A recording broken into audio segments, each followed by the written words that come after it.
Assalamualaikum warahmatullahi wabarakatuh. Salam sejahtera bagi kita semua. Selamat datang buat mahasiswa-mahasiswi Universitas Terbuka yang sedang menonton video YouTube saya mengenai karya ilmiah Universitas Terbuka. Untuk kali ini, saya akan berbagi tentang karya ilmiah mengenai bagaimana menurunkan tingkat plagiasi pada waktu cek Turnitin supaya bisa di bawah 20%. Nah, ini saya buat atas dasar ada beberapa pertanyaan dari mahasiswa-mahasiswi saya ketika saya mengajar di Universitas Terbuka ya. Sudah 2 semester ini saya mengajar di Universitas Terbuka, padahal saya juga tidak memegang mata kuliah karil ya Mas ya. Saya masih memegang mata kuliah manajemen keuangan, sistem informasi, sama manajemen pemasaran jasa. Nah, tapi nggak apa-apa. Ini banyak mahasiswa yang bertanya pada saya tentang karil.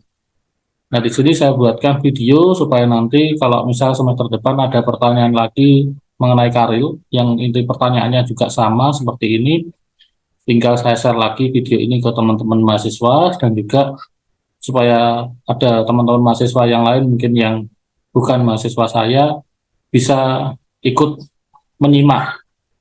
Siapa tahu bisa membantu untuk permasalahan-permasalahan dari saudara-saudari mahasiswa sekalian.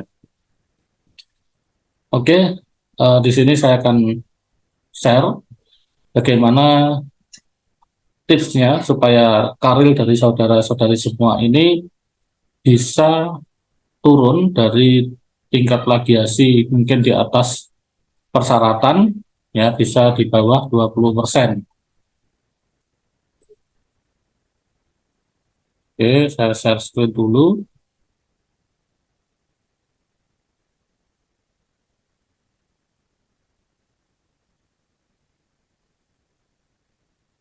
Oke, ini adalah karya ilmiah saya yang asli ya. Saya awali dari karya ilmiah saya yang asli.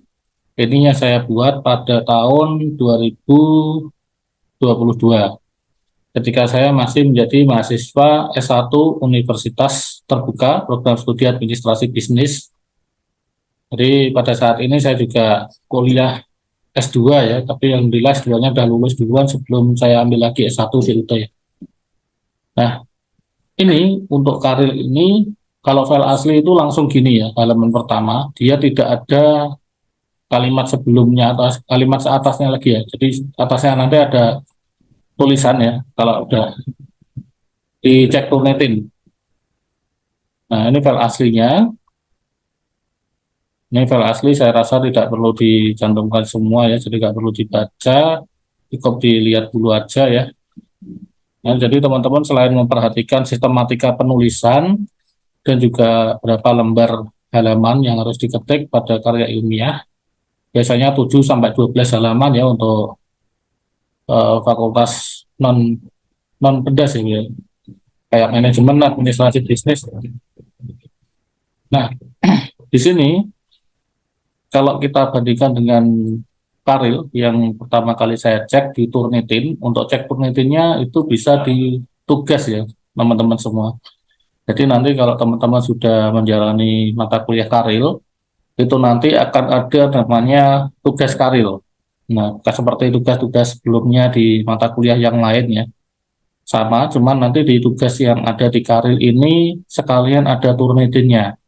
Jadi kalau mungkin dari teman-teman semua ada hasil dari cek Turnitinnya itu keluar lebih dari 30% atau 20%, lebih baik diturunkan.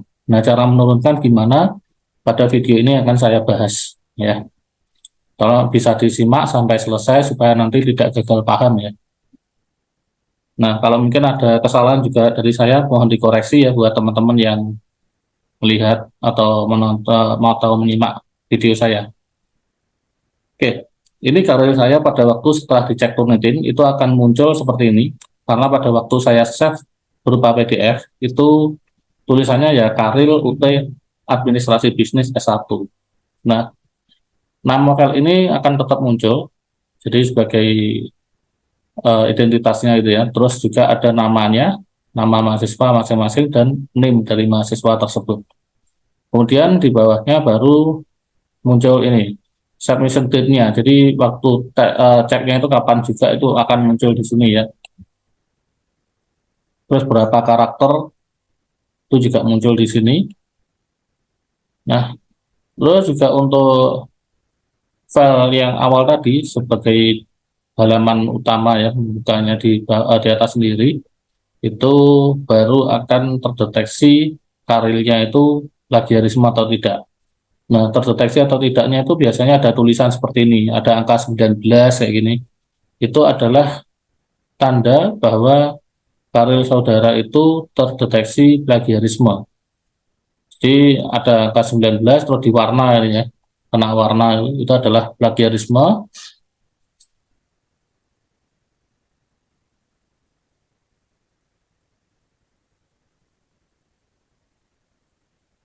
Ya benar aku Jan. Bikin lagi. Iya, soalnya videonya tadi ternyata Ya, sing tak share gak metu dulu kan. Ya ampun teman-teman. masih PPT juga apa pernah. Iya, PPT ku gak metu, gak PPT. Gak metu gak. 15 menit tak perpendek. Iya, ini transfer BRI 1295. Itu yang orang tadi namanya kirim ke aku ya nanti. Oke, Yang apa? nggak tahu sih untuk buat desain gitu. Iya, Orang, kayaknya buat Korea sama Photoshop itu. iya harus sih. Berarti bawahnya sekali 500-an kalau minta ini. Iya, mantap lagi sih itu tadi. Gimana? Apa kalau yang kan ngelirik yang bawahnya kan 400-an. Ah, Dan kalau ini nanti mentok upgrade itu 4.000. Di atasnya kan per i3 yang 900. Kalau ini malah udah per i3 nanti bisa upgrade ke itu juga ada sedikit. Baru tata orang jadi juga. Kayak ini deh. table. Tahun ini juga ada yang baru. Nyarinya yang garansinya lama. Turun aku. Oke, baru. Cari garansinya lama. Ya, Iya. ini 1 bulan sih.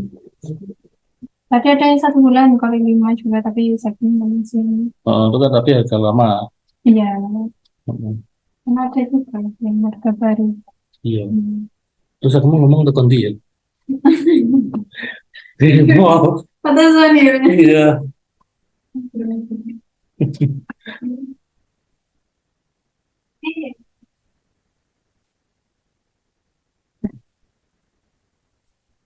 Nah, seperti di abstrak. Abstrak ini juga kan ada yang kena plagiarisme ya. Jadi ini warnanya sama dengan yang angka tadi di atas nih, angka 19. Ini sama. Nah, untuk tulisan seperti Fakultas Hukum, Ilmu Sosial, dan Ilmu Politik ini nggak perlu diutak-atik ya, nggak perlu diparafrase, diganti, atau mungkin kata-katanya dikurangi atau ditambah, nggak perlu ya. Walaupun ini dideteksi plagiarisme, nggak apa-apa. Memang semuanya ya seperti ini. Kalau nggak ada identitasnya ini juga aneh nanti ya kan. Terus juga kalau mungkin Fakultas Hukum, Ilmu Sosial, dan Ilmu Politik ditambahin apa itu juga nanti udah identitasnya udah hilang kan, bukan oh ini nggak ada di UT ya gitu ya. Nah jadi nggak apa-apa. Ada beberapa yang tidak perlu di parafrase, ada yang perlu di parafrase. Jadi jangan sampai mengurangi atau menambahkan kata-kata atau kalimat pada hal-hal yang penting dan itu tidak perlu diubah ya. Nah ini untuk abstrak ini sama. Terus untuk angka 5 ini kan ada nih angka 5. Terus di Indonesia variabel independen yang diteliti adalah pandemi COVID-19. Ini kan kena kena plagiarisme juga. Nah kata-kata seperti ini yang boleh diganti ya, boleh diganti, boleh ditambahkan, boleh dikurangi kata-katanya atau mungkin kalimatnya semuanya diubah ya, semuanya diubah total. Untuk fokusnya, trik saya biasanya saya cek dulu di belakang sini, di paling akhir. Nah, di paling akhir ini saya cek Turnitin di tugas UT itu ada 32% similarity index. Nah, gimana cara menurunkannya supaya cepat? Teman-teman itu bisa fokus pada persentase yang tinggi dulu. Seperti ini repository UIN jkt.ac.id itu 3%. Terus di bawahnya 2% sampai ke angka 7 ya, sampai 7. Jadi sampai 7 ini difokuskan dulu untuk di parafrase ya. bisa dirubah dulu kalimatnya, kata-katanya bisa diotak-atik dulu ya, supaya nanti tingkat plagiasinya bisa turun seperti punya saya, agak signifikan lah ya turunnya. Ya nggak mungkin langsung dari 32% jadi 19 sih. File saya satunya hilang, saya nggak tahu kemana. Nah, teman-teman semua itu nanti bisa sedikit terbantu karena fokusnya pada yang banyak dulu. Nanti yang banyak ini yang difokuskan, terus yang sedikit juga jangan dilalaikan. Yang sedikit juga perlu diedit, ya, perlu diparafrase juga, perlu sedikit sentuhan ya, supaya nanti hasilnya juga lebih baik lagi. Nah, itu tadi sampai 7. Jadi teman-teman di sini berarti 5, 5 ini perlu diparafrase ya. Untuk yang abstrak ini yang 5, ada angka 5-nya ini perlu diparafrase.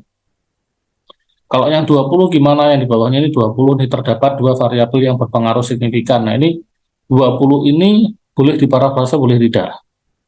Tapi kalau saya kemarin itu saya parafrase tetap karena cuma sedikit ya, tetap saya parafrase sehingga bisa mengurangi plagiarisme yang kita cek di Turnitin. Terus di bawahnya juga ada 17. 17 ini juga kan dia sedikit ya. Jadi nanti akan ada kalimat atau kata-kata yang mungkin saudara tidak merasa menyentuh atau tidak merasa mengedit ya kalimat itu, tapi tiba-tiba cek Turnitin berikutnya itu dia sudah nggak kena plagiarisme lagi. Itu biasanya kalau menurut saya pribadi, kalau salah mungkin bisa dikoreksi bareng-bareng ya. Kalau menurut saya pribadi itu karena kita sudah mengedit kalimat yang lain. Jadi kalimat yang itu bisa akhirnya tidak terdeteksi plagiarisme lagi. Seperti itu. Kalau saya kemarin ya, pengalaman saya seperti itu. Kalau mungkin ada pengalaman yang lain, silakan boleh chat di kolom komentar ya, untuk berbagi pengalaman atau mungkin ada yang saya sampaikan kurang tepat bisa dikoreksi bareng-bareng. Nah, ini juga ada angka 11 sama 3. Karena 3 itu tadi masih 2%, ya, kita bisa merevisi juga yang 3 ini dulu, dan juga yang 11, itu juga bisa direvisi. Ya, jadi supaya teman-teman nanti ketika cek Turnitin berikutnya, dia itu sudah hasilnya jauh lebih baik. Ya, kalimat-kalimat seperti ini bisa direvisi. Itu kalau saran dari saya ya. Terus ada juga kalimat lain yang tidak perlu kita revisi, misalkan seperti pendapat para ahli yang dicantumkan di kalimat kita ya, di dalam paper kita di Karil, itu tidak perlu kita revisi karena itu yang menurut menurut ahli yang kita kutip, yang kita masukkan ke dalam Karil kita ya, tidak perlu kita ubah-ubah. Nggak apa-apa kalaupun misal kalimat itu kena plagiarisme. Terus ada juga yang seperti ini, penelitian terdahulu ya.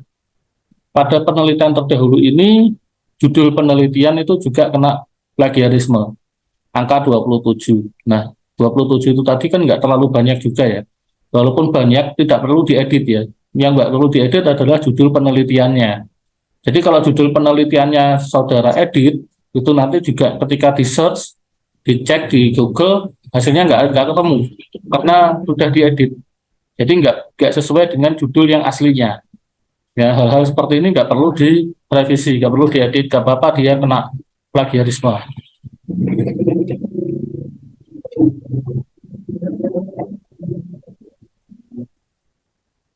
Intermezzo sebentar ya, suara motor. Nah, contoh judulnya itu, ya ini yang ada di sini nih, dampak pandemi COVID-19 terhadap kinerja keuangan sektor perbankan di Indonesia. Nah, ini nggak perlu kita edit-edit lagi. Tapi kalau hasil penelitian ini kan juga uh, kita bisa merangkum ya. Jadi kalau mungkin teman-teman mau mengedit, menambahkan atau mengurangkan boleh, tapi tidak boleh benar-benar keluar dari jalur ya. Jadi hasil penelitiannya misalkan A, tapi saudara menulis jadi B, itu nggak boleh ya. Jadi harus benar-benar tetap berada di jalur yang sama. Nah, terus untuk yang di sini, untuk hipotesis, H1 dan H2-nya, kalau teman-teman mau ngedit boleh, karena ini juga kan pendapat kita ya mengenai hipotesis, mungkin H1-nya seperti apa, H2-nya seperti apa, tapi ya tetap sesuai dengan asumsi yang kita inginkan nanti seperti apa hasilnya. Jadi kalau mungkin diedit, ya diedit sedikit aja, atau mungkin ditambahkan dan dikurangi kalimatnya. Kata-katanya ya, kalau mungkin diganti kalimatnya secara keseluruhan ya boleh saja, yang penting intinya sama. Nah, oke, terus di sini juga ada banyak sekali ya yang perlu diedit ya. Ini yang lain walaupun tidak banyak, tapi tetap kalau bisa diparafrase ya, ditambahkan atau dikurangi kata-katanya supaya nanti mengurangi tingkat plagiasinya. Nah, ini ada kalimat yang kena angka 1 nih, di agak bawah nih. Yang bawah yang program Microsoft Excel 2010 dan EViews versi 10. Nah, ini kena nih, kan angka 1 tadi kan 3%. Itu nanti boleh diedit, boleh tidak. Kalau teman-teman udah ngedit yang atas-atasnya atau mungkin kalimat-kalimat yang lain, biasanya itu nanti kadang tidak terdeteksi lagi sama Turnitin. Jadi tidak terdeteksi sebagai eh, plagiarisme ya. Terus untuk yang tidak perlu diedit lagi adalah hasil uji statistik ya. Misalkan seperti yang ada di uji normalitas ya, uji normalitas ini kan ada nih yang kena angka 6 nih ya. Coba perhatikan di angka 6. Ya, di angka 6 ini kan ada namanya series residual, terus sampelnya, terus observationnya. Nah, ini tidak perlu diedit, saudara. Jadi nggak perlu teman-teman edit. Ini sudah hasilnya gini, ya sudah. Ini memang hasil dari uji statistik yang kita lakukan. Nggak apa-apa kalaupun kena Turnitin. Nah, ini juga nggak terlalu berpengaruh. Jadi yang perlu kita edit-edit itu adalah yang yang kalimat-kalimatnya ya, kayak uji normalitas. Terus uji normalitas dapat dilakukan dengan bla bla bla, ini yang kena angka 2. Nah, ini perlu sedikit diberikan sentuhan, mungkin ditambahkan kalimat kata-katanya atau mungkin dirubah kalimatnya. Terus juga yang angka 15 itu signifikan lebih dari 0,05 ya, maka data terdistribusi normal. Nah, ini kena Turnitin juga, mungkin bisa diedit juga ya, bisa diparafrase gitu ya. Oke, nah kayak ini juga ada angka 1 nih, tabel uji atau korelasinya. Ini juga nggak perlu diedit, walaupun dia angka 1 ya, tadi 3% nggak apa-apa, berarti kita bisa ngedit yang lain. Karena ini hasil uji statistiknya, yang keluar dari EViews. Nggak perlu kita utak-atik. Karena nanti kalau kita utak-atik ya hasilnya jadi nggak sama, ya nggak sesuai. Percuma nanti kita melakukan penelitian ya. Percuma kita lakukan uji statistik kalau hasilnya kita buat sendiri gitu ya. Jadi nggak usah melakukan uji statistik sekalian kalau kita buat hasil sendiri gitu ya. Oke, setelah itu anggap aja ini sudah selesai ya, sudah selesai saya revisi setelah penjelasan tadi, dan akhirnya bisa hasil Turnitinnya itu di sini 19%. Nah, ini kita cek ya. Nah, ini jadi 19% similarity indexnya. Ini pada waktu saya cek berikutnya setelah yang ini tadi. Ini kalau nggak salah saya cek yang kedua kalinya. Jadi setelah yang pertama tadi 30, berapa tadi? 32%, itu saya cek lagi masih belum belum mencapai 19% ya sebenarnya, tapi file satunya nggak tahu hilang ya. Jadi sudah turun. Terus akhirnya saya cek lagi, saya revisi lagi, jadilah 19%. Karena pengarahan dari tutor saya ketika waktu saya membuat karil itu kalau bisa di bawah 20%. Karena sudah 19% ya sudah langsung saya kumpulkan di tugas karil. Nah, nanti kalau sudah di bawah 20%, insya Allah nanti kalau sudah keluar nilai pasti LL gitu ya, atau lulus. Biasanya di karirnya UT gitu, nggak ada angkanya, nggak ada hurufnya juga ya. Biasanya kalau saya kemarin gitu, nggak ada huruf A, maksudnya A, B, nilai gitu nggak ada, tapi LL gitu ya, lulus atau belum lulus gitu ya. Nah, gimana kalau teman-teman nggak lulus dari karir ya, nanti mengulangi di semester berikutnya ya, untuk mata kuliah karir ya. Nah, ini tadi biasa belum kita edit, itu ada 36 ya, 36 plagiarisme yang dilakukan pada waktu pengecekan Turnitin ya. Ada 36 yang terdeteksi ya dari website-website yang sudah dia cek ya. Nah, setelah diedit jadi 19%, itu turun jadi 26. Oke. Jadi Ini yang bisa saya share pada teman-teman semua, entah ini yang nonton dari mahasiswa universitas terbuka ataupun dari mahasiswa kampus lain. Ini juga bermanfaat untuk melakukan penurunan angka Turnitin ya, cek Turnitin, entah itu di skripsi, tesis maupun pada disertasi. Kalau mungkin tesis sama disertasi udah tidak perlu ya, seperti ini saya rasa tidak perlu. Saya yakin udah ahli lah. Ya, jadi kalau masih skripsi biasanya masih agak bingung karena masih pertama kalinya. Begitu pula dengan karil ya. Oke, mungkin itu yang bisa saya sampaikan. Terima kasih sudah menyimak video dari saya. Mungkin kalau ada pertanyaan atau ada yang masih bingung bisa bertanya melalui kolom komentar ya. Tapi mohon maaf untuk yang kolom komentar, saya sendiri terus terang banyak tidak luangnya ya di YouTube. Jadi ini hanya sambilan saja, kalau waktu luang ya saya buat, nanti ya saya komen kayak gitu ya kalau ada komentar. Nah, kalau mungkin teman-teman yang butuh jawaban langsung secara cepat ya nanti bisa WA atau email ke saya. Biasanya WA sama email sudah saya cantumkan di YouTube ini ya. Nanti bisa cari untuk langsung kontak ke saya. Nah, mungkin untuk yang pertanyaan-pertanyaan yang belum saya jawab, saya mohon maaf. Terima kasih sudah mensupport akun saya di YouTube ini melalui subscribe, komen, juga share dari akun saya ini. Terima kasih, semoga bermanfaat. Sukses selalu dan sehat selalu. Wassalamualaikum warahmatullahi wabarakatuh.